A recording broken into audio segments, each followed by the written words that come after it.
সেবার বাচ্চাদের গরমের ছুটিতে আমরা প্ল্যান করেছিলাম স্কেইন যাব, যা ডেনমার্কের সবচেয়ে উত্তরের একটি ছোট্ট শহর। এর সবচেয়ে উত্তরের বিন্দু, যার নাম গ্রাইনেন, সেখানে দুটি সাগর, বাল্টিক সাগর এবং উত্তর মহাসাগর, একে অপরের সাথে ওভারল্যাপ করে এক অনন্য সৌন্দর্য সৃষ্টি করেছে। আমাদের এই গ্রাইনেন ভ্রমণ নিয়েই আজকের এই আয়োজন। আমরা ডেনমার্কের রাজধানী কোপেনহেগেন থেকে ট্রেনে করে ওরহুস পৌঁছাই।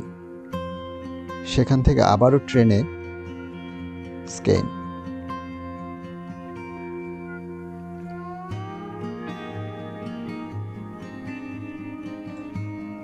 আপনারা দেখতে পাচ্ছেন ক্ষুদে পর্যটকদের, যারা মোটামুটি 500 কিলোমিটার পাড়ি দিয়ে এসেছে, বেশ ক্লান্ত।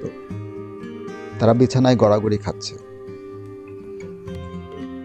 আমরা যে হোটেলে উঠেছিলাম তার নাম কালার হোটেল স্কেইন। 2 রুমের বেশ বড় একটি অ্যাপার্টমেন্ট, যা 4 জনের ফ্যামিলির এক রাত থাকার জন্য যথেষ্ট সুযোগ সুবিধা সম্পন্ন ছিল। ভাড়াটাও নাগালের মধ্যেই ছিল।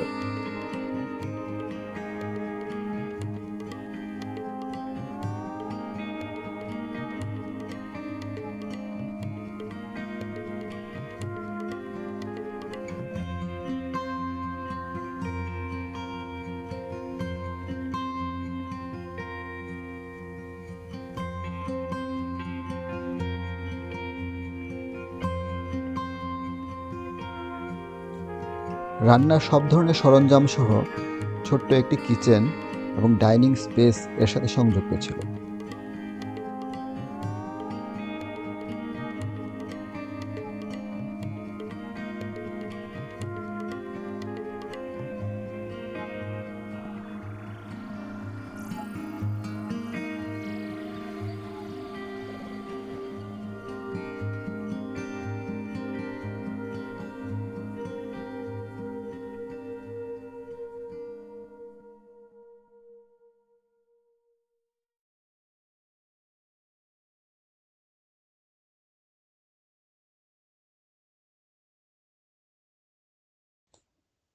ছিল বড়সড় একটি অ্যাটাচড বাথরুম।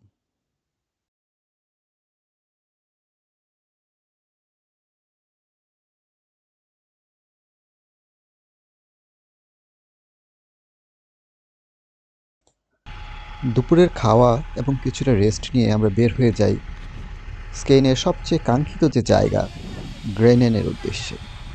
বাসে করে আমরা সেখানে পৌঁছাই। নর্থ মোস্ট পয়েন্টে পৌঁছাতে আমাদের আরও 1 কিলোমিটার যেতে হবে। আমরা ভাবছিলাম কিভাবে যাব।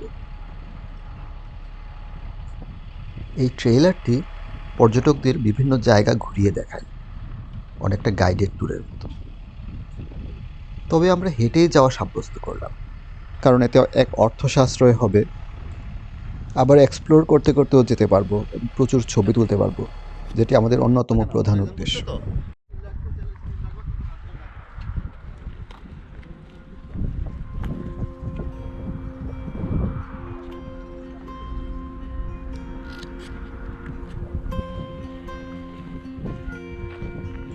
দ্বিতীয় বিশ্বযুদ্ধের সময় জার্মানরা ডেনমার্ক দখল করে নেয়।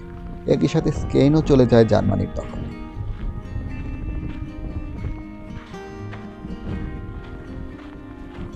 প্রতিরক্ষার অংশ হিসাবে ওরা মাটিতে অনেক মাইন পুঁতে রাখে এবং বাংকার স্থাপন করে। ওরা এখান থেকে উত্তর মহাসাগর এবং বাল্টিক সাগরে কড়া নজর রাখত। 1945 সালে জার্মানদের কাছ থেকে মুক্ত হয় ডেনমার্ক। তারপর অনেক সময় লেগে যায় মাটিতে পুঁতে রাখা স্থলমাইনগুলো অপসারণ করতে।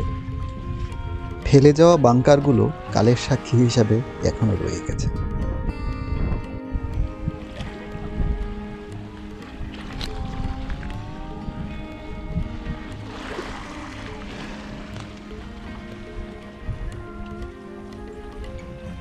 চলতি পথে অনেক মরা মাছ দেখতে পেলাম।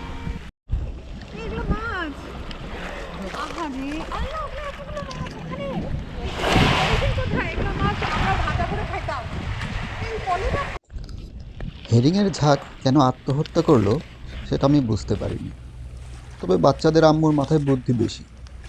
সে ঠিকই বের করে ফেলেছে যে জোয়ারের সময় মাছগুলা এখানে এসে আটকা পড়ে গেছে, ভাটার সময় আর ফেরত যেতে পারেনি।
আমরা সর্ব উত্তর পয়েন্টের অনেক কাছে চলে এসেছি।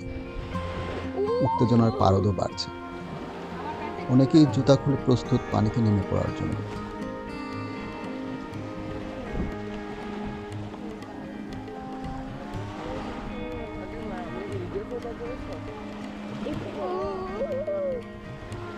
একটু পরে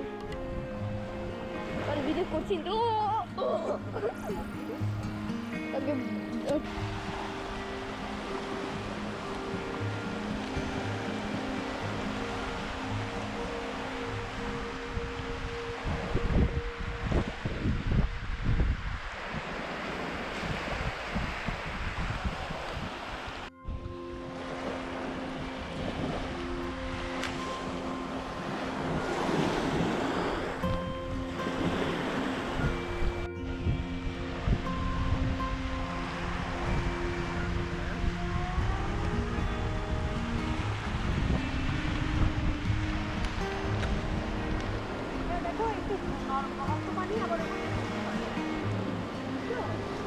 যতই আরও কাছাকাছি চলে আসছি, সাগরের নীল সৌন্দর্য আমাদের অভিভূত করছে।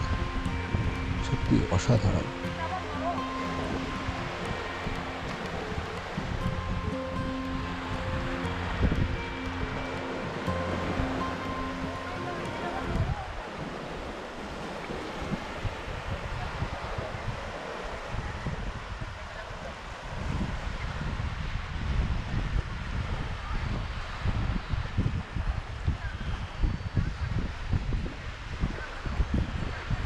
অবশেষে আমরা এসে পৌঁছলাম সেই কাঙ্ক্ষিত জায়গায়,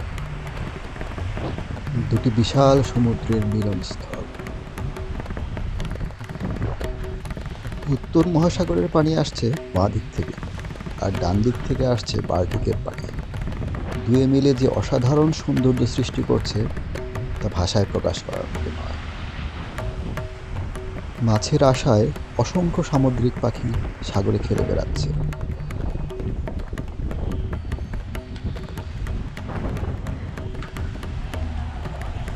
সত্যি অপূর্ব এই দৃশ্য। প্রায় পুরোটা সময় ভিডিওগ্রাফারের দায়িত্ব পালন করা হুমায়ুন পানিতে নেমে টিং বিড়িং করার লোভ সামলাতে পারল না।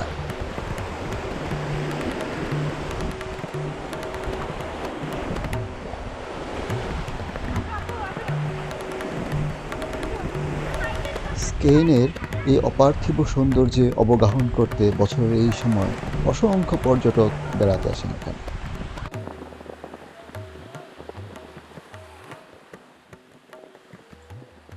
প্রায় সন্ধে পর্যন্ত এই সৌন্দর্য অবলোকন করার পর এক বুক আনন্দ নিয়ে আমরা হোটেলে ফিরে যাই। ভরা থা ভরা থা স্মৃতি সুধায় বিদায়ে পাত্র নেত্রখানি ভরা থাক, ভরা থাক। মিলনের উৎসবে তাই ফিরায়ে দিও আনি ভরা থাক, ভরা থাক।